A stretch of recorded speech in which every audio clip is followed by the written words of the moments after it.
Já píšu své písničky a už něco máme nahraný a připravuje se nějaká platně, takže máte se lidi na to těšit, takže co bude, uvidíme, jak se to chytne, všechno uvidíme. No.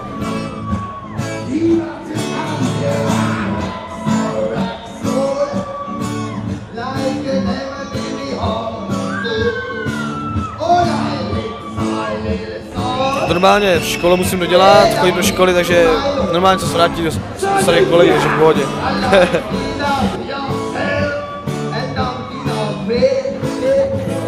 So good, cause it's life it up yourself. The reggae isn't on the bed.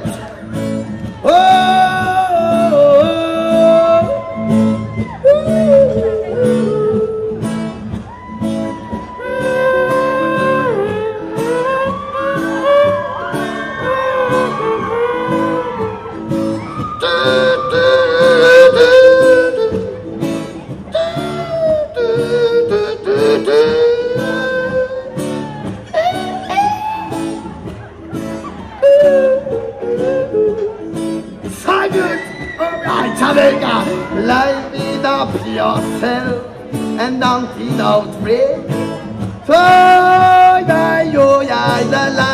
Tak určitě je to změna, protože jsem třeba hrál třeba v hospodě s kamarádama a tak, alebo třeba na nějakým našem festivalu místním, co je u nás prostě v kraji a to nebylo takovýhle prostě jenom někam do Košic, prostě 1000 kiláků, někam do neznáma, prostě vůbec ani nevím kam.